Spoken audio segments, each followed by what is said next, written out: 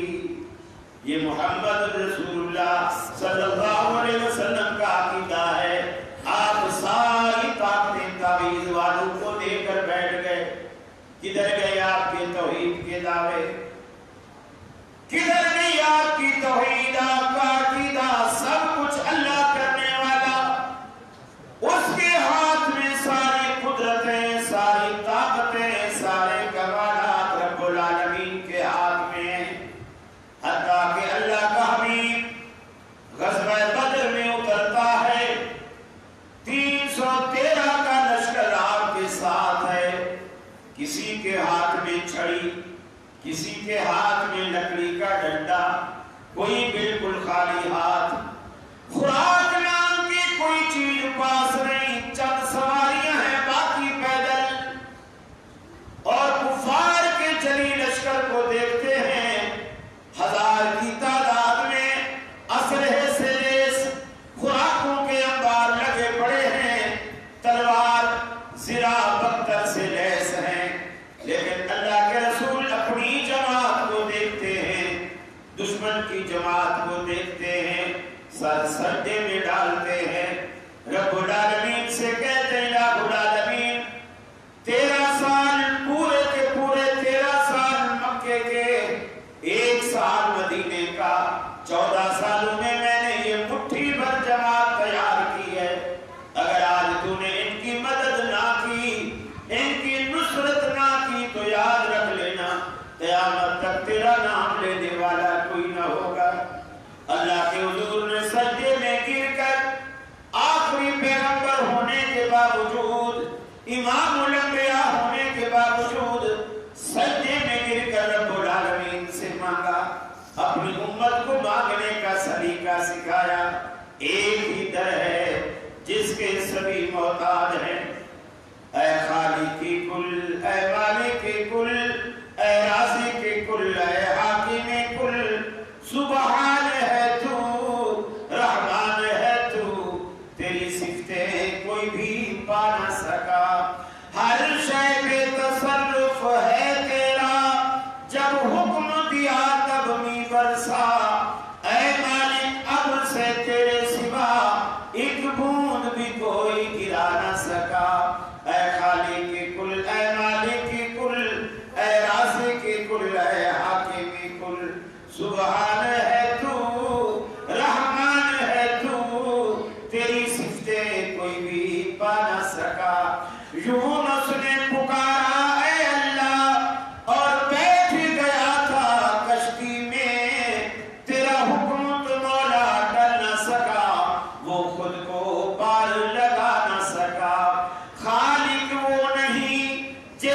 مکھی بھی مکھی تو بنانا دور رہا، اقبال بھی بدلا جا نہ سکا۔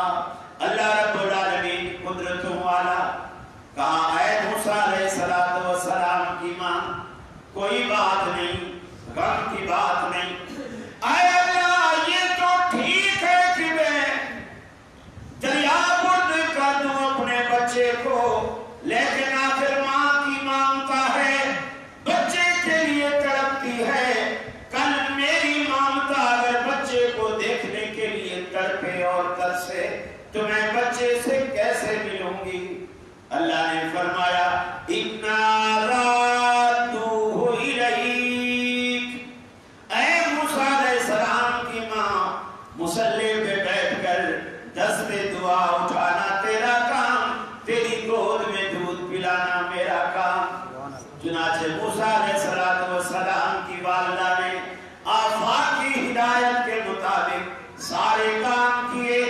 اللہ نے بچہ بھی واپس کیا، بچہ بھی واپس کیا، حفاظت کا انتظام بھی کیا۔ موسیٰ علیہ السلام کا تذکرہ کیا تو اللہ نے ولادت سے کیا۔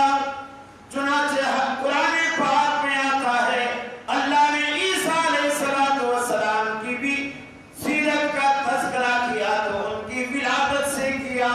قرآن کہتا ہے وَاذْكُرْ فِي الْكِتَابِ مَرْيَمَ۔ اے محبوب کبھی کبھی قرآن کے آئینہ میں مریم علیہ السلام کے حسن و جمال کی جھلک بھی دیکھ لیا کیجیے۔ وَاذْكُرْ فِي الْكِتَابِ مَرْيَمَ إِذِ انتَبَذَتْ مِنْ أَهْلِهَا مَكَانًا شَرْقِيًّا۔ جب گھر والوں سے علیحدہ ہوئی ایک شرقی جانب چلی گئی۔ فَاتَّخَذَتْ مِن دُونِهِمْ حِجَابًا۔ گھر والوں سے علیحدہ ہو کر پردے میں چلی گئی، ویرانے میں چلی گئی، علیحدگی اختیار کر لی۔ فرمایا ایسی صورت میں، ایسے وقت میں، ایسی حالت میں فَأَرْسَلْنَا إِلَيْهَا رُوحَنَا فَتَمَثَّلَ لَهَا بَشَرًا سَوِيًّا۔ ہم نے مریم علیہ السلام کے سامنے جبریل امین کو بالکل انسانی شکل میں کھڑا کر دیا۔ وہ حیا والی بیٹی مریم، حیا والے ماں باپ کی اولاد، حیا والی بیٹی، حیا والے ہارون جیسے بھائی کی بہن فوراً اپنے سامنے ایک جوان لڑکے کو دیکھ کر پریشان ہو جاتی ہیں، فرماتی ہیں انی اعوذ بکا، میں تجھ سے اللہ کی پناہ چاہتی ہوں، انی اعوذ بک، میں تجھ سے اللہ کی پناہ چاہتی ہوں، مجھ سے دور ہو جا۔ ان کنت تقیا، اگر تیرے اندر رائی کے دانے کے برابر بھی کوئی ایمان ہے مجھ سے دور ہو جا۔ اللہ رب العالمین کے فرشتے نے دیکھا کہ مریم گھبرا گئی۔ ایک بات اور بھی وضاحت کرتا چلوں، جب انسانی شکل میں فرشتہ آ بھی جاتا ہے اس میں انسانی اوصاف پیدا نہیں ہوتے۔ اگر فرشتہ انسانی شکل میں بھی آ جائے، بشری لباس بھی پہن لے تو بھی اس میں انسانی اوصاف پیدا نہیں ہوتے۔ آج دنیا میں لوگ کہتے ہیں میاں حضور آئے ہیں، اندر سے کچھ اور ہے، اوپر سے بشری لباس پہنا ہوا ہے۔ اگر کوئی دنیا میں بشری لباس پہن کر بھی آئے تو انسانی اوصاف پیدا نہیں ہوتے۔ وہ کھا نہیں سکتا، وہ پی نہیں سکتا، وہ شادیوں کے قابل نہیں ہوتا، اس سے اولادیں نہیں ہوتی۔ لیکن رحمت عالم جب دنیا میں آئے، آپ نے کھایا، آپ نے پیا، آپ بیمار ہوئے، آپ کو بھوک لگی، آپ کو پیاس لگی، آپ گرے، آپ کا دندان مبارک شہید ہوا اور دانتوں سے خون بھی باہر آیا، آپ کا خون آپ کی پیشانی میں لگا اور پیشانی سے خون بھی باہر آیا، آپ نے شادیاں کی، آپ کے بچے ہوئے، آپ کے نواسے ہوئے، آپ کے سسر بھی ہوئے، آپ کے داماد بھی ہوئے، ساری رشتہ داریاں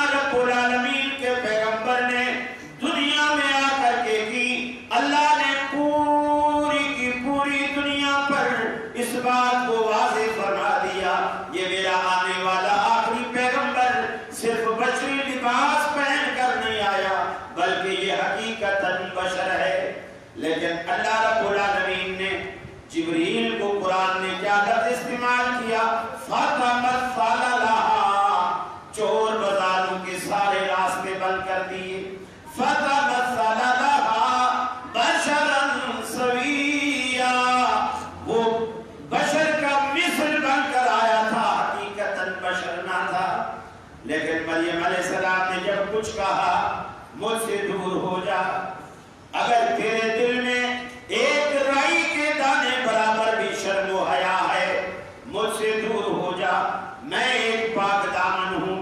انہوں نے فوراً اپنے بارے میں وضاحت کی۔ مریم گھبرائیے نہیں، دکھنے میں بالکل انسان لگ رہا ہوں، حقیقتاً میں انسان نہیں ہوں۔ انا رسول ربک، میں تیرے رب کا بھیجا ہوا قاصد ہوں، تیرے رب کا بھیجا ہوا فرشتہ ہوں۔ لِأَحْبَرَكِ غُلَامًا زَكِيًّا، میں تیرے پاس اس لیے آیا ہوں تاکہ آپ کو ایک بیٹے کی بشارت دوں۔ مریم علیہ السلام کے پاؤں تلے سے زمین نکل گئی۔ یہ بات پہلی بات سے بھی زیادہ سخت تھی۔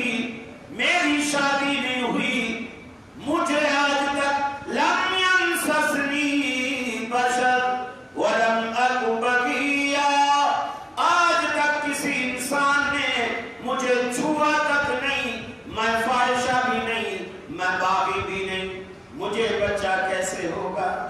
قرآن کہتا ہے ایک ہارے ہوئے جرنیل کی طرح مریم علیہ السلام ایک درخت کا تکیہ لگا کر بیٹھ جاتی ہے، ماتھا پکڑ کے رونے لگتی ہے، یا لیتنی مت قبل ھذا وکنت نسیا منسیا، اے کاش کہ مریم مر چکی ہوتی، مریم کا وجود نہ رہا ہوتا، بچہ پیدا ہو رہا ہے، میں کنواری ہوں، شادی نہیں ہوئی، بچہ پیدا ہو رہا ہے، قوم کو کیا منہ دکھاؤں گی؟ اللہ رب العالمین نے تسلیاں دی۔ ارے دنیا میں کوئی باپ اپنی پریشان حال بیٹی کو اتنی تسلیاں نہیں دیتا ہوگا جتنی تسلیاں رب العالمین نے مریم علیہ السلام کو دی۔ مریم گھبرائیے نہیں، ہم بیٹا دے رہے ہیں، کسی مجاور میں تو نہیں دینا، ہم بیٹا دے رہے ہیں، تیری آبرو کے بھی ہم محافظ ہیں، قوم کا سامنا بھی ہم کریں گے، ہم تیری عزت و آبرو کی حفاظت کریں گے۔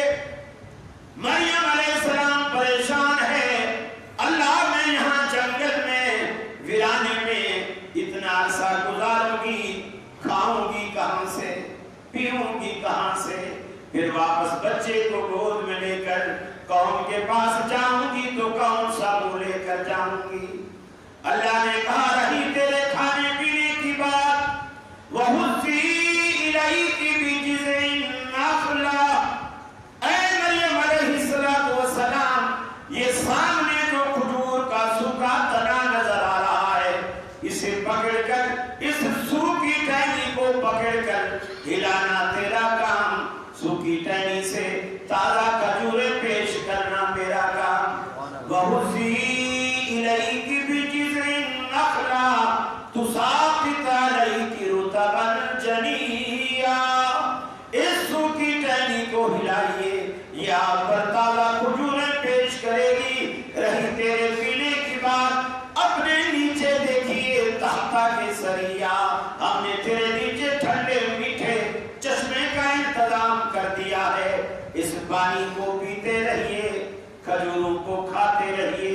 وَقَرِّي عَيْنَا، اپنی گود میں لے کے بچے کی چہرے سے، رخ انور سے پھوٹنے والی نبوت کی کرنوں سے اپنی آنکھوں کو ٹھنڈا بھی کرتے رہیے۔ رہی قوم کے پاس جانے کی بات، جب قوم کے پاس جاؤ اپنی طرف سے انہیں کچھ نہیں کہنا، اپنے منہ سے کچھ نہیں کہنا، ایک ہی بات انہیں کہنا، میں نے آج روزہ رکھا ہے، میں کوئی بات نہیں کروں گی، آپ اس بچے سے پوچھو یہ کہاں سے آیا، کیسے آیا، کس نے بھیجا؟ چنانچہ جب مریم علیہ السلام قوم کے پاس گئے، تانا زنی کے نشتر چلاتے ہوئے قوم نے مریم علیہ السلام پر الزام تراشی کی، یا اخت ہارون، اے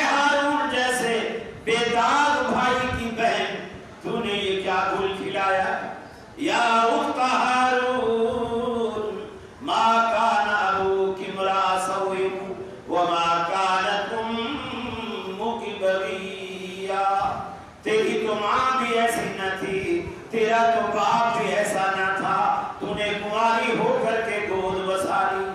اے مریم تو نے تو ہماری ناک کٹوا دی آفاقی ہدایت کے مطابق۔ مریم علیہ السلام کچھ نہ بولی، فاشارت الیہ، پگھوڑے میں لے کے یا گود میں لے کے بچے کی طرف اشارہ کیا۔ اس سے پوچھو، قوم کہنے لگی قالوا کیف نکلم من کان فی المہد صبیا، قوم کہنے لگی اے مریم کیا تو ہمیں بے وقوف سمجھتی ہے، ہم اس چھوٹے بچے سے کیسے بات کریں جو ابھی پگھوڑے میں لیٹا ہے، جھولے میں لیٹا ہے۔ اتنے سنجیدہ سوالوں کا یہ چھوٹا بچہ کیا جواب دے گا؟ کیف نکلم من کان فی المہد صبیا۔ اللہ رب العالمین نے فرمایا اے عیسیٰ، اگرچہ تیری عمر میں بچے نہیں بولا کرتے، مگر آج تیرے بولنے کی ضرورت ہے، تو بول، اور بول بھی یوں کہ تیرا بولنا قیامت تک میری قدرت کاملہ کا شاہکار بن جائے۔ چنانچہ عیسیٰ علیہ السلام بولے، فرمایا انی عبد اللہ، میری والدہ پر انگلیاں اٹھانے والوں، میں مشکوک النسل نہیں ہوں، میں تو عبدیت کاملہ کا تاریخی نشان ہوں۔ آتانی الکتاب وجعلنی نبیا وجعلنی مبارکا اینما کنت واوصانی بالصلاۃ والزکاۃ ما دمت حیا۔ فرمایا اللہ نے مجھے کتاب بھی عطا کی، مجھ پر نماز بھی فرض کی، زکوٰۃ بھی فرض کی، جب تک اللہ نے مجھے رکھا ہے بابرکت بنا دیا، اور اللہ نے مجھے اپنے والدین کی، والدہ کی خدمت کرنے کا، اطاعت کرنے کا، ان سے محبت کرنے کا حکم دیا ہے۔ وہ پیغمبر، ان کا تذکرہ بھی اللہ رب العالمین نے کیا تو ان کی ولادت سے کی، لیکن جب رحمت عالم صلی اللہ علیہ وسلم کی باری آئی تو اللہ تعالیٰ نے انداز تخاطب بالکل بدل دی۔ قرآن مجید میں آتا ہے جب رحمت عالم صلی اللہ علیہ وسلم کا تذکرہ اللہ نے کیا تو ولادت سے نہیں کیا۔ اگرچہ لوگ آج حضور کی ولادت منا رہے ہیں، جشن منا رہے ہیں، ہم یہ کہتے ہیں کہ رسول اللہ کے جشن منانے کی ضرورت نہیں ہے۔ آپ کا مشن ہے، مشن، آپ کی تعلیمات کیا ہے، آپ نے ہمیں اخلاقیات کیا سکھلایا۔ دنیا میں اسلام کی جتنی تعلیم ہے، اگر اس کو ڈیوائڈ کیا جائے، کچھ حصوں میں تقسیم کیا جائے تو عبادات چوتھا حصہ بنتی ہیں، باقی 3 حصے سارے کے سارے اخلاقیات پر مبنی ہیں، جس سے ہم آج غافل رہ رہے ہیں۔ نبی مکرم کے جو اخلاق ہیں وہ ہم نہیں اپنائیں گے تو کون اپنائے؟ کون اپنائے؟ حضور کے نام پر یہ سب کچھ کھانا پینا یاد رکھتا ہے۔ میں یقین مانو آپ سے کہتا ہوں، 12 ربیع الاول ہو یا 10 محرم ہو یا ختم شریف ہو، جو لوگ اکثر کہ میری نانی مر گئی ہے، مدرسے سے 12 بچے بھیج دو، 15 بچے بھیج دو، وہ الگ الگ پارے ان کے پاس ہوتے ہیں، اور وہ الگ الگ پارے بچے پڑھ کے جی قرآن ختم ہو گیا، اس کے بعد بریانی کی دیگ کھلتی ہے، اور اس کے بعد سارے بچے کھاتے ہیں اور دعائیں کرتے ہوئے واپس آتے ہیں۔ میں بالکل آپ کو سچی بات، تجربے کی بات آپ کو بتا رہا ہوں۔ آپ دعوت نہ کریں، یعنی یوں دعوت دے کر آئیں کہ آؤ ہماری نانی فوت ہو گئی ہے، آپ آئیں، ختم شریف ہے اور قرآن شریف کا ختم پڑھیں۔ جب وہ آئیں 2-2.5 گھنٹے یہاں بیٹھیں گے، ایک پارہ سارے پڑھیں گے، آپ کی نانی کو بخشیں گے، اور پھر جب وہ فارغ ہوں گے، پھر جب کھانا کھانے کا ٹائم آتا ہے نا، اس وقت آپ کہیں گے جزاک اللہ، اللہ آپ کو جزائے خیر دے، کوئی کھانا نہ کھائیں، آپ کہیں جزاک اللہ، اللہ آپ کو جزائے خیر دے، ماشاءاللہ آپ نے بہت محنت کی میری نانی کے لیے، حالانکہ نانی میری تھی، قرآن پہ محنت آپ لوگوں نے کی ہے، ٹھیک ہے۔ وہ اس وقت آپ سے کچھ نہیں کہیں گے، چپ کر کے چلے جائیں گے، یار یہ تو ہمارے ساتھ دھوکا ہو گیا۔ یہ تو ہمارے ساتھ دھوکہ ہو گیا، اور آپ ہفتے ڈیڑھ ہفتے بعد آپ دوبارہ جائیں، دوسرے بندے کو نہ بھیجیں، آپ ہی دوبارہ جائیں، اور آپ کہیں گے جی پہلے نانی مری تھی اب میری دادی فوت ہو گئی ہے، مہربانی کر کے آپ 20-25 طالب علم ہمارے یہاں بھیج، یقین مانیے وہ استاد بھی بولے گا بھلے آپ کا سارا خاندان فوت ہو جائے میں نہیں بھیجنے والا۔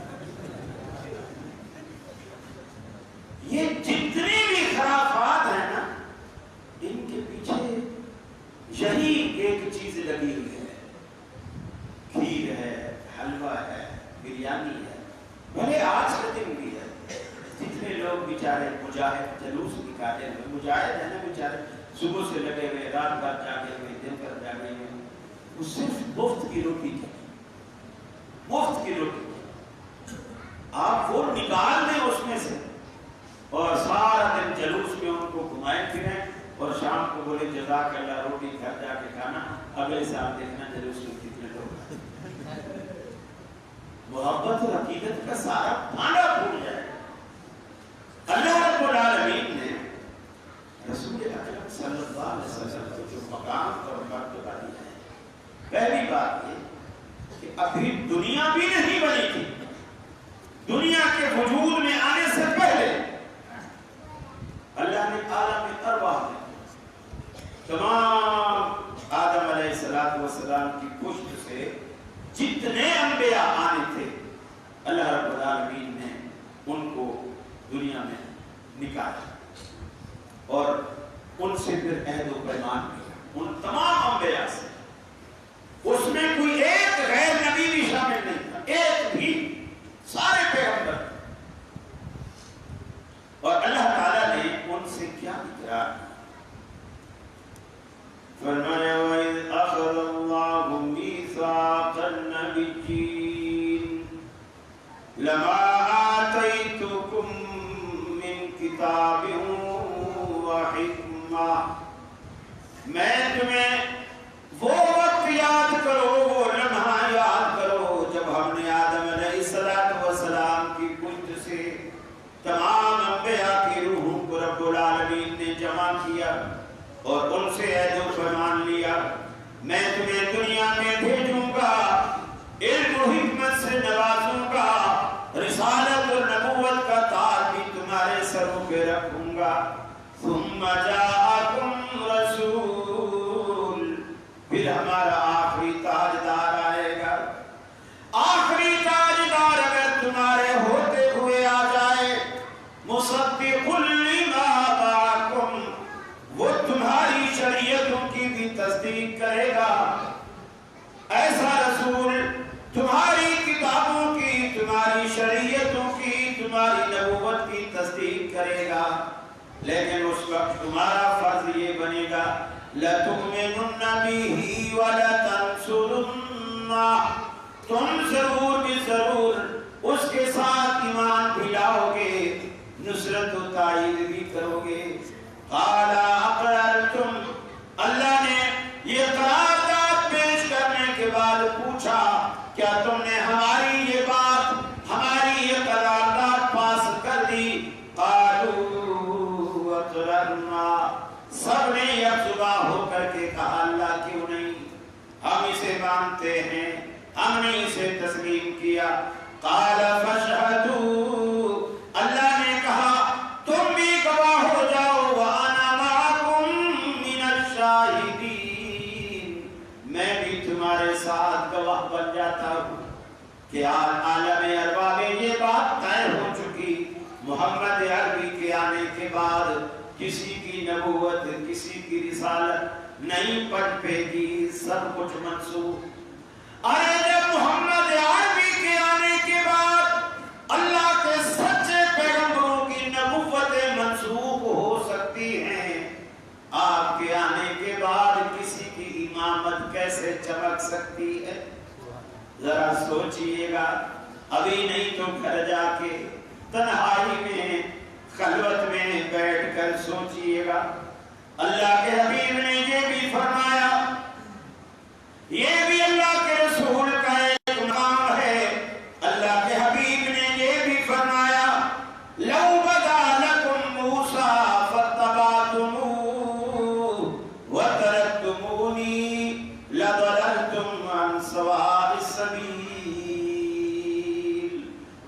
موسیٰ علیہ السلام تم میں دوبارہ آ جائیں تم ان کی پیروی شروع کر دو. حالانکہ موسیٰ علیہ السلام اللہ کے سچے پیغمبر ہیں, صاحب کتاب, صاحب تورات, اللہ کے سچے پیغمبر موسیٰ علیہ السلام دوبارہ آ جائیں. فَاتَّبَعْتُمُوهُ, تم سارے ان کی پیروی شروع کر دو. وَتَرَكْتُمُونِي, اور مجھ محمد صلی اللہ علیہ وسلم کو چھوڑ دو. لَزَلَلْتُمْ عَنْ سَوَاءِ السَّبِيلِ, اے میری امت کے لوگوں, اللہ کے سچے پیغمبر موسیٰ علیہ السلام کی پیروی تمہیں گمراہ کر دے گی. لَزَلَلْتُمْ عَنْ سَوَاءِ السَّبِيلِ, صرف ان کی پیروی تمہیں گمراہ نہیں کرے گی, بلکہ فرمایا لَوْ كَانَ مُوسَىٰ حَيًّا مَا وَسِعَهُ إِلَّا اتِّبَاعِي, میرے آنے کے بعد اگر موسیٰ علیہ السلام یہاں زندہ ہوتے, موجود ہوتے, اور وہ جنت میں جانے کی خواہش کرتے میرے آنے کے بعد, ما وسعه الا اتباعی, انہیں بھی جنت میں جانے کے لیے میری سنت کے دروازے کے سوا کوئی در نظر نہ آتا. سوچئے گا تنہائی, ہر بات کو تنقید نہ سمجھیے گا. سوچئے گا کہ جب اللہ کے نبی کے آنے کے بعد اللہ کے سچے پیغمبر اپنی نبوتیں منسوخ کرا بیٹھتے ہیں, تو کسی کی امامت, کسی مفتی کا فتویٰ اس ہستی کی آگے کیا حیثیت. مجھے اچھی طرح یاد ہے, ایک نوائے وقت میں بہت پرانی خبر تھی, ان دنوں میں نیا کراچی آیا تھا, ناظم آباد کا ایک واقعہ ہے. ایک مسجد کے اندر ایسے ہی کوئی موسم تھا ربیع الاول کا, تو جمعے کا دن تھا, تو خطیب صاحب نے جمعہ پڑھایا, اور وہ یار لوگوں کی مسجد تھی. خطبے میں اس نے پڑھا کے دم بدم پڑھو درود آقا بھی ہے یہاں موجود. تو سارے لوگ ادھر ادھر پہلے دیکھنے لگے, پھر وہ جو منبر پہ بیٹھ کے تقریر کر رہا تھا وہ بھی کھڑا ہو گیا, پھر مجمع والے بھی کھڑے ہو گئے, دم بدم پڑھو درود آقا بھی ہیں یہاں موجود. کوئی ایک بیچارہ پٹھان تھا, وہ اس مسلک کا نہیں تھا, تو اس پٹھان نے کہا کدھر ہے رسول, ہم کو بھی دکھاؤ, ہم کو صحابی بننے کا شوق ہے, ہم کو بھی دکھاؤ. تو لوگوں نے اس کو پکڑ لیا, وہابی ہے, مارو سے بیچارے کو مارا. خیر وہ کچھ لوگوں نے بیچ میں پڑھ کے بچ بچاؤ کر کے اسے چھڑا دیا. جب خطبہ ختم ہو گیا اور نماز کا ٹائم ہوا اور دوسری اذان بھی دی گئی, اور اس کے بعد جب وہ خطیب منبر سے اتر کر مصلی پہ آیا نا, وہ جو پٹھان مار کھا کے بیٹھا ہوا تھا وہ بھاگا ہوا آیا, صفوں کو چیختا ہوا آگے آیا, امام کو ایسے گردن سے پکڑا, ایسے پیچھے کھینچا کہ جب ادھر اللہ کا رسول آیا ہے تم امامت کی مصلی پر کیسے کھڑا ہوتا. اب نماز رسول پڑھائے گا, ہم اس کے پیچھے نماز پڑھے گا. اس نے بات بڑی پتے کی کہ جب رسول ادھر آ گیا, بچہ جانتا ہے کہ معراج والی رات اللہ کے حبیب جب مسجد اقصیٰ میں جاتے ہیں, اللہ کے رسول فرماتے ہیں میں خود یہ سوچ رہا تھا کہ آج بابا آدم موجود ہیں, شاید وہ نماز پڑھیں گے, بابا ابراہیم علیہ السلام موجود ہیں, شاید وہ نماز پڑھیں گے. سارے انبیاء کے جو مجھ سے پہلے ہیں, بڑے جلیل القدر پیغمبروں کے نام آپ کے ذہن میں آئے, شاید وہ نماز پڑھائیں گے, شاید وہ نماز پڑھائیں گے. لیکن جبریل امین نے میرا ہاتھ پکڑا اور آگے مصلی پہ کھڑا کر دیا. پوری دنیا کو یہ میسج دیا کہ اللہ کے رسول آپ کے ہوتے ہوئے امامت کے مصلی پر کوئی کھڑا نہیں ہو سکتا. یہ آپ کا مقام اور آپ کا مرتبہ. آج لوگ کہتے ہیں کہ وہابی گستاخ رسول ہے. میں سب یقین مانیے, اگر وہابی گستاخ ہیں تو پھر دنیا میں کوئی احترام کرنے والا ہے ہی. اور اگر یہی گستاخی ہے کہ ہم کہتے ہیں نبی کے ہوتے ہوئے کوئی مصلی پر کھڑا نہیں ہو سکتا,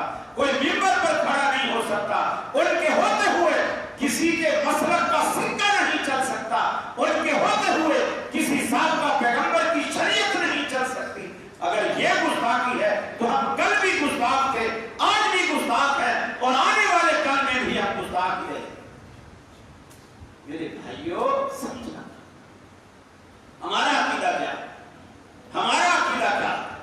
سنن دارمی کی روایت، رسول اکرم صلی اللہ علیہ وسلم نے فرمایا میں لیٹا ہوا تھا، اللہ نے آسمان سے 2 فرشتے اتارے، ایک فرشتہ میرے پاس آ کر بیٹھ گیا اور ایک فرشتہ زمین اور آسمان کے درمیان معلق ہو گیا، لٹک گیا۔ جو فرشتہ اوپر معلق ہوا اس کے ہاتھ میں ترازو تھا، اس نے ترازو کا دستہ اپنے ہاتھ میں پکڑا اور دونوں پلڑے زمین پہ اتار دیے، اور اوپر والا فرشتہ نیچے والے سے پوچھتا ہے بھائی جس رسول کے پاس، جس ہستی کے پاس ہمیں بھیجا گیا ہے کیا وہ یہی ہستی ہے؟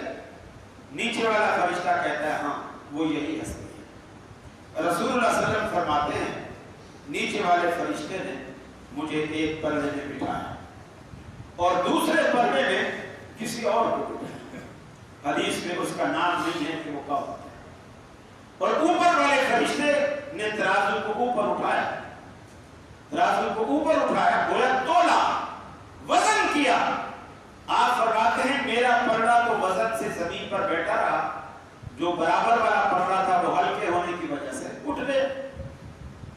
اب اوپر والے فرشتے نے دوبارہ کہا ذنو بعشرنی سے 10 کے مقابلے میں تولو، مجھے 10 کے مقابلے میں تولا گیا پھر بھی میرا پلڑا بھاری رہا۔ اس نے کہا ذنو بمئاتنی سے 100 کے مقابلے میں تولو، مجھے 100 کے مقابلے میں تولا گیا پھر بھی میرا پلڑا بھاری رہا۔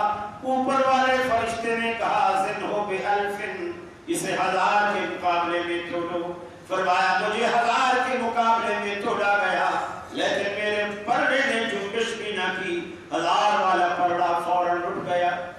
اب نیچے والے فرشتے نے اوپر والے فرشتے سے کہا اے بھائی تو کس ہستی کا وزن کن لوگوں کے ساتھ کراتا ہے، کبھی 1 کے مقابلے میں، کبھی 10 کے مقابلے میں، کبھی 100 کے مقابلے میں، کبھی 1000 کے مقابلے میں، واللہ لو وزنتہ بأمتہ لرجعہا، اللہ کی قسم اگر دوسرے پلڑے میں پوری کی پوری کائنات بھی رکھ دے گا پھر بھی آمنہ کے لال کا پلڑا بھاری رہے گا۔ سبحان اللہ، سبحان اللہ۔ یہ اہل حدیث کا ایمان ہے، یہ ہمارا عقیدہ ہے۔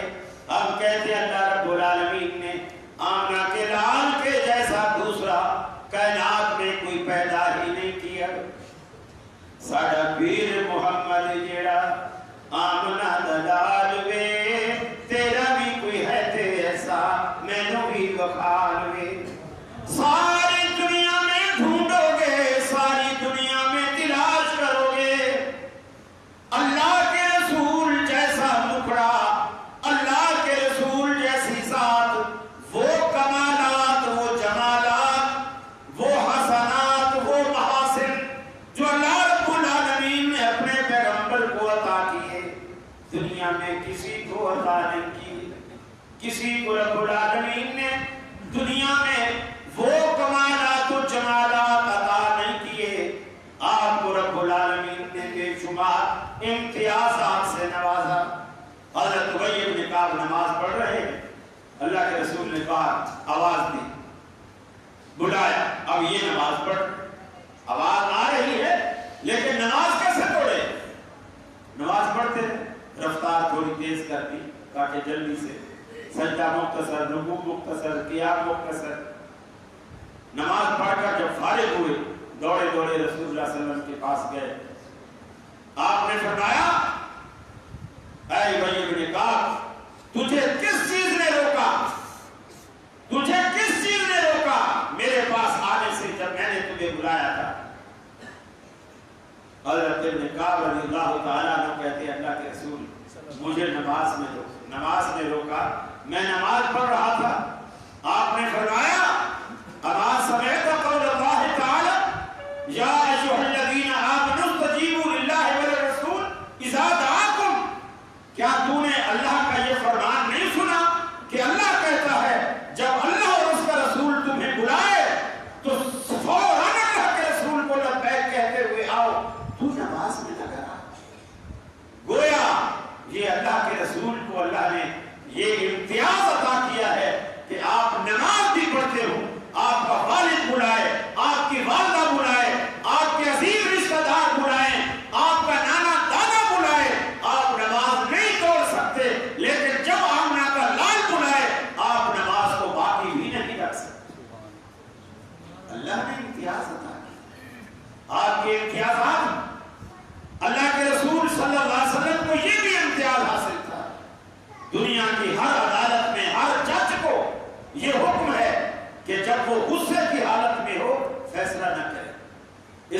غصے میں کبھی بھی فیصلہ صحیح نہیں ہوتا، غصے میں ناانصافی ہو جاتی ہے، لیکن رسول اکرم صلی اللہ علیہ وسلم کو اس میں بھی اختیار تھا کہ غصے کی حالت میں بھی وہ فیصلہ کرے، اللہ رب العالمین اسے پسند کرتا ہے اور قبول کرتا ہے۔ لوگوں نے کہا حضرت عبداللہ بن عمرو بن العاص رضی اللہ تعالیٰ عنہ سے کہ تم اللہ کے رسول کی ہر بات لکھتے ہو، وہ کبھی خوشی میں، کبھی غمی میں، کبھی دکھ میں، کبھی پریشانی میں، کبھی غصے میں آپ کوئی بات کرتے ہیں، چلو آپ تو ابھی اللہ کے رسول کے سامنے اس موقع کو، پس منظر کو جانتے ہو، لیکن ہمارے بعد جو آئیں گے ان کے سامنے حدیث تو ہوگی لیکن یہ پس منظر نہیں ہوگا، وہ تو ہر بات کو دین سمجھیں گے، تم نہیں لکھا کرو۔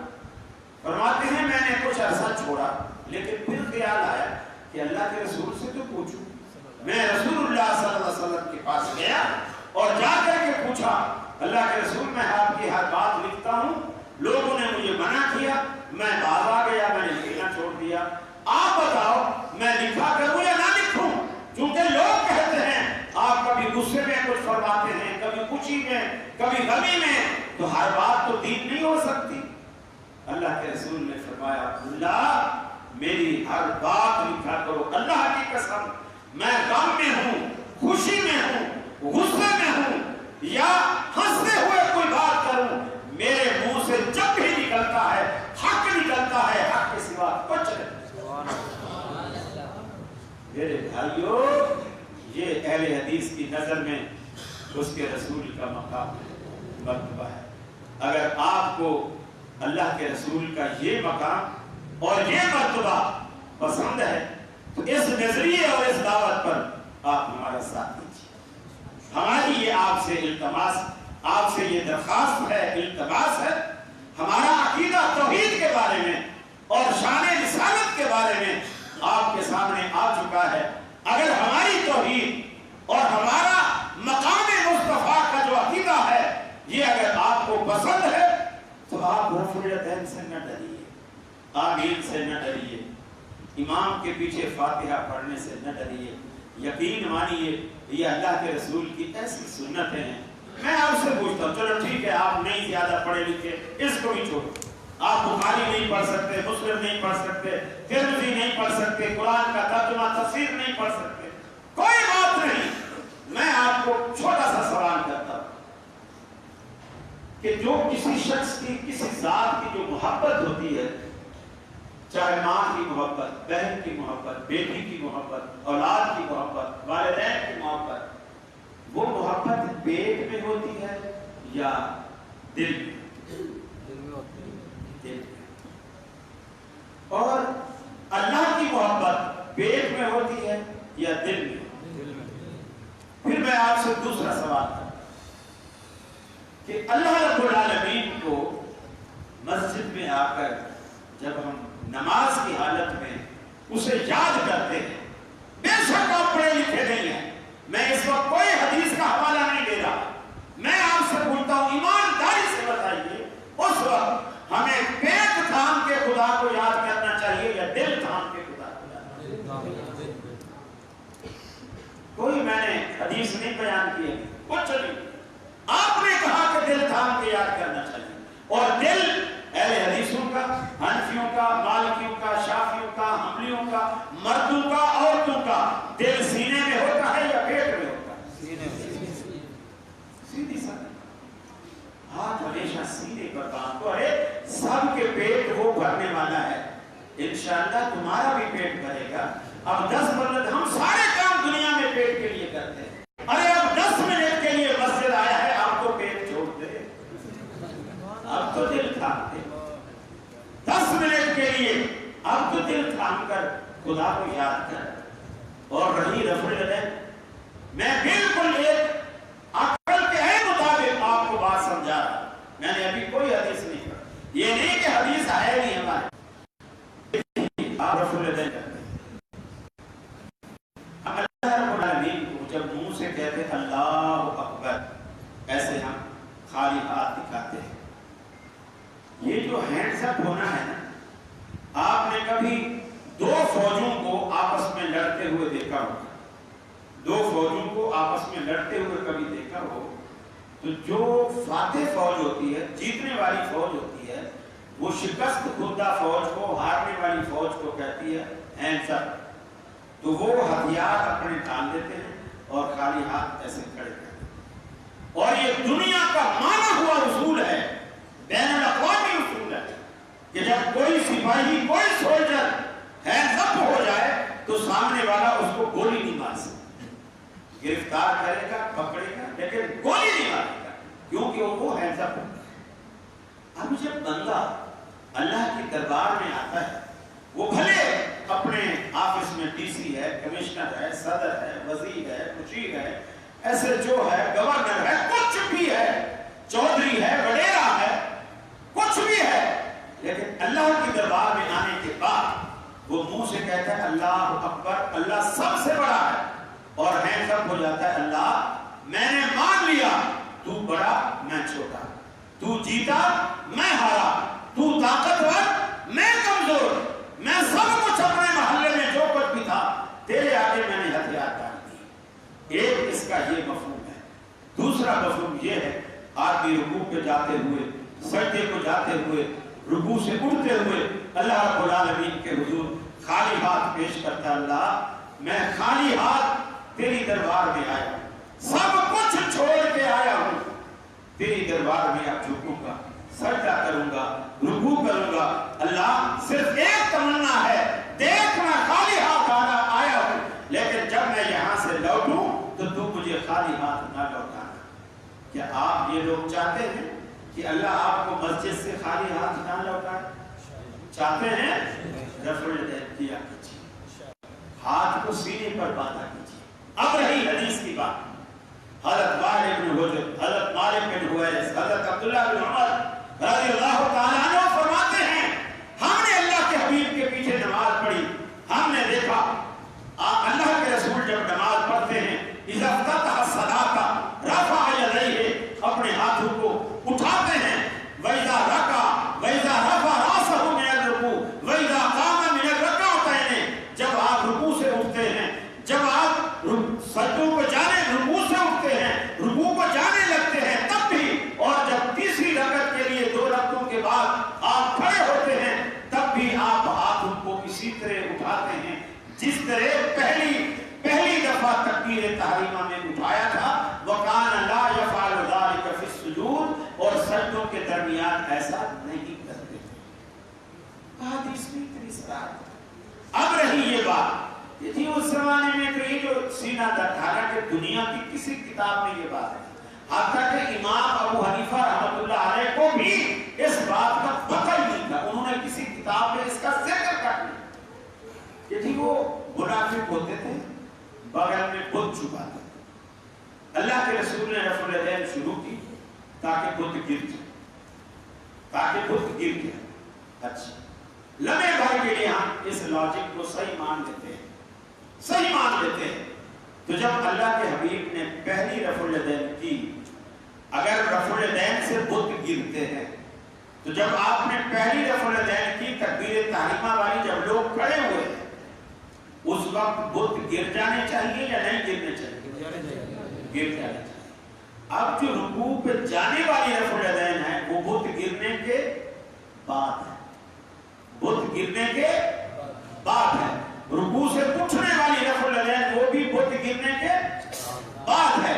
تو گویا جو رفع الیدین بتوں کے بغیر ہے، جو بتوں کے بغیر ہے وہ اہل حدیث کر رہے ہیں اور آپ ان سے چھڑوا رہے ہیں، اور جو رفع الیدین پہلی بت گرانے والی تھی وہ تو آپ نے بھی باقی ہے. پہلی تو سارے کرتے ہیں نا، پہلی تو سارے کرتے ہیں. اگر اس کی لاجک بت گرانا ہے تو پھر پہلی کیوں باقی؟ وہ دوست پھر گر گئے. اور تیسری بات، چاہے اہل حدیثوں کی مسجد ہو، چاہے دیوبندیوں کی مسجد ہو، چاہے بریلویوں کی مسجد ہو، آج کسی کے پیچھے کوئی لوگ بت لے کر آتے ہیں، آتے ہیں کوئی بت لے کر. جنہوں نے بت بغل میں رکھے ہیں انہوں نے مسجد میں ضرور آنا، ان کو مسجد میں آنے کی کیا ضرورت ہے. اور تیسری بات، یہ جو وتر کی تیسری رکعت میں رفع الیدین کرتے ہیں، اس وقت کوئی آ کر ان کی بغل میں بت ڈال جاتا ہے. عید میں 6 مرتبہ کرتے ہیں، 3 پہلی رکعت میں، 3 دوسری رکعت میں. اس وقت بت ایلفی سے چپکے ہوتے ہیں. 5ویں بار اللہ کے رسول صلی اللہ علیہ وسلم نے جو صحابہ کرام کو تعلیم دی ہے وہ یہ تعلیم ہے صلو کما رأیتمونی اصلی. لوگوں نماز اس طرح پڑھو جس طرح تم نے مجھے پڑھتے ہوئے دیکھا، جس طرح تم نے مجھے پڑھتے ہوئے دیکھا. اللہ کے رسول کی نماز بخاری میں موجود ہے. کتاب الصلاۃ پڑھیے، آپ دیکھیے اس میں رفع الیدین ہے کہ نہیں، اس میں موجود ہے.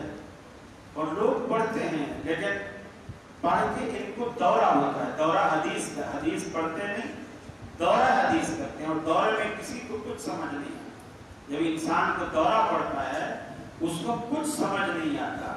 یہی وجہ ہے کہ حدیث سر سے اوپر گزر جاتی ہیں. پورے 7 سال فقہ پہ محنت کرائی جاتی ہے اور حدیث سارا حدیث کا ذخیرہ سیاست کا آخری 1 سال میں اس کے بچے کے کیا پڑھنے پڑے گا. آپ نے جس بیج کے لیے زمین بنائی ہے 7 سال، وہاں تو وہی بیج اگ جائے تو بڑی بات ہے. جائے کہ آپ حدیث کا بیج وہاں ہوئے. حدیث کے لیے تو وہ زمین آپ نے بنائی نہیں. وہ زمین ہر چیز کے لیے زمین الگ ہے. کراچی میں ٹنڈو نہیں ہوتے، پنجاب میں سرگودا اور بھلوال کی زمین اللہ نے اس کے لیے بنائی. ناریل پنجاب میں نہیں ہوتے، اس کے لیے اللہ نے کراچی کی زمین بنائی. ہر چیز کے لیے زمین الگ ہے. آپ 7 سال جس بیج کے لیے آپ نے زمین بنائی ہے اس زمین پر حدیث بنا بھی نہیں سکتے. اور چھوٹی بات یہ کہ اگر ہم لمحے بھر کے میرے بھائیوں یہ ساری باتیں تسلیم کر بھی لیں کہ جی بتوں کے لیے سب کچھ کیا تھا، تو حدیث میں رفع الیدین کا ہاتھوں کے اٹھانے کا ذکر ہے، رفع الیدین بغلوں کے اٹھانے کا حکم نہیں ہے. رفع الیدین کا حکم ہے، بغل کے اٹھانے کا حکم نہیں ہے. فرض کر لیجئے کہ یہ بت ہے، فرض کر لیجئے یہ بت ہے، یہ میں نے یہاں دبا دیا، ٹھیک ہے، میں دبا، میں نے ہاتھ بھی باندھے ہوئے. اب آپ نے امام نے کہا اللہ اکبر، میں نے کہا اللہ. اب مجھ سے 1000 رفع الیدین کرا لو، یہ بت نہیں گرے گا، یہ نہیں گرے گا. اس لیے کہ ہاتھ اٹھانے کا حکم ہے، بغل اٹھانے کا حکم نہیں ہے. ہاں اگر رفع الیدین یوں ہوتی نا پھر بھی کچھ سمجھ میں آتا تھا کہ یار یہ بت بھی. اور صحابہ بیان کرتے ہیں اللہ کے رسول کا پاس آیات الجمنہ علی ید الیسری علی صدرہ، آپ اپنا دائیں ہاتھ بائیں کے اوپر رکھتے اور دونوں کو آپ صدر پر، سینے پر رکھتے، آپ چھاتی پر رکھتے. الم نشرح لک صدرک، اور اس کر دیا، آپ کا دل کھول دیا، آپ کا سینہ کھول دیا. اور لوگ کہتے ہیں صدر کا مطلب ہوتا ہے ناف والی جگہ، یعنی آدھا جسم اوپر آدھا جسم ادھر. جیسے کراچی کا صدر بازار ہے، وہ کہتے ہیں جسم کا جو صدر بازار ہے وہ ناف بیچ میں سینٹر. تو پھر اللہ قرآن میں کہتے ہیں الم نشرح لک صدرک، تو پھر اس کا ترجمہ ہوگا اے نبی کہ ہم نے آپ کا پیٹ نہیں بڑا کر دیا. تو یہ کوئی تعریف ہے؟ ارے لوگ ہزاروں روپے لگا کے پیٹ چھوٹا کرواتے، تم نبی کی یہ تعریف کر رہے ہو کہ نعوذ باللہ ثم نعوذ باللہ کہ ان کا پیٹ بڑا تھا، ان کا سینہ بڑا. کئی دفعہ ہم دردی کو پیمائش دینے جاتے ہیں تو وہ پیمائش کرتا ہے، پہلے سینے کی کرتا ہے پھر پیٹ کی کرتا ہے، جسے آپ کمر کی پیمائش کرتے ہیں. پھر وہ کہتا ہے کیسا پیٹ جو ہے نا وہ سینے سے ذرا بڑھ رہا ہے، ذرا ذرا ڈائٹنگ پہ توجہ دیں. پیٹ سینے سے بڑھ رہا، اس لیے کہ پیٹ کا سینے سے بڑھنا عیب ہے، سینے کا پیٹ سے فراغ ہونا خوبی. اور اللہ نے جو الم نشرح لک صدرک کہا یہ آپ کی خوبی کے طور پر. اے حبیب ہم نے آپ کا سینہ نہیں کھول دیا، آپ کا دل نہیں بڑا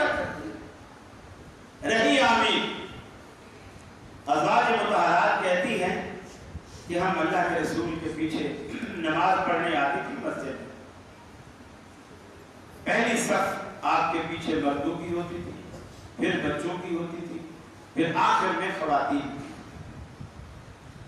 اور اللہ کے رسول جب قرات کرتے اور غیر المغضوب علیہم ولا الضالین کہتے بغیر لاؤڈ اسپیکر کے، اس زمانے میں اسپیکر نہیں ہوتا تھا، بغیر لاؤڈ اسپیکر کے اللہ کے رسول مصلی پر جب غیر المغضوب علیہم ولا الضالین کہتے اور اس کے بعد آمین کہتے، ہم اللہ کے رسول کی آمین کو آخری صف میں سنا کرتی تھی، آخری صف، آخری حضرت عطا بن ابی رواح بڑے جلیل قدر صحابی، وہ کہتے ہیں میں حرم مکہ میں داخل ہوا، ادرکت میتین من اصحاب النبی صلی اللہ علیہ وسلم، میں نے وہاں 200 صحابہ کرام کو پایا، حرم مکی میں 200 صحابہ کرام کو پایا کہ جب وہ نماز پڑھتے اور امام غیر المغضوب علیہم ولا الضالین کہتا رفعوا اصواتهم، ان سب کی آوازیں بلند ہو جاتی آمین کی آواز۔ اور بخاری شریف میں بیان ہے کہ عبداللہ بن زبیر رضی اللہ تعالی عنہ نے نماز پڑھائی مسجد نبوی میں، اور جب امام نے اما نبن زبیر ومن وراءہ، حضرت زبیر نے بھی نماز پڑھائی، جو ان کے پیچھے تھے انہوں نے بھی نماز پڑھائی، وَإِنَّ لِلْمَسْجِدِ لَلَجَّةٌ، پوری کی پوری مسجد آمین کی آواز سے گونج اٹھی۔ میں نے یہ بات جب ٹی وی پہ کی تو حنیف قریشی کہنے کہ کچی مسجد کیسے گونج سکتی ہے، کچی مسجد تھی، چھڑیوں کی چھت تھی، وہ کیسے گونجے گی؟ حدیث میں ہے کہ وہ گونج رہی تھی، کیسے گونجے گی؟ وہ دل میں کہنے سے تو نہیں گونجے گی نا، ظاہر بات ہے آواز نکالو گے تو گونجے گی نا۔ اس کا مطلب ہے صحابہ ہماری آوازوں سے بھی زیادہ پریشر سے آواز نکالتے تھے، جس سے کچی مسجد بھی گونجتی تھی، کچی مسجد بھی گونجتی تھی۔ میرے بھائیوں، آج آپ بخاری شریف لیں، اس کا کتاب الصلاۃ، اس کا ترجمہ پڑھیں، جون سا بھی ترجمہ، اپنے جس عالم کا ترجمہ آپ کو پسند ہے وہ ترجمہ لیں اور پڑھیں۔ پھر دنیا میں جتنی مسجدیں ہیں یہاں آپ اپنے محلے میں علاقے میں جا کے دیکھیں، وہ نماز جو آپ نے بخاری شریف میں دیکھی ہے وہ نماز کس مسجد میں پڑھی جاتی ہے، پھر آپ اسی مسجد میں جہاں وہ نماز پڑھی اور پڑھائی جا رہی ہے آپ اس مسجد کے پکے نمازی بن جائیں۔ یہ میرا آپ کو ایک دوکلسانہ مشورہ ہے، انشاءاللہ آپ ایسا کریں گے اللہ رب العالمین آپ سے دنیا میں بھی راضی ہوگا، انشاءاللہ آخرت میں بھی راضی ہوگا۔ اللہ سے دعا ہے اللہ رب العالمین جو کچھ میں نے عرض کیا درد دل سے عرض کیا، انتہائی اخلاص سے عرض کیا، تاکہ آپ میں سے اگر ایک بندے کے بھی پلے میری کوئی بات پڑ جاتی ہے یقیناً وہ شخص اپنے لیے تو نجات کا باعث بنے گا، لیکن وہ میرے لیے بھی انشاءاللہ نجات کا باعث بنے گا۔ اللہ رب العالمین سے دعا ہے اللہ مجھے بھی اور آپ کو بھی حق پر عمل پیرا ہونے کی توفیق عطا فرمائے، توحید و سنت پر زندگی گزارنے کی توفیق عطا فرمائے، اور ہمارا خاتمہ بالایمان فرمائے۔ وآخر دعوانا ان الحمد للہ رب العالمین۔ السلام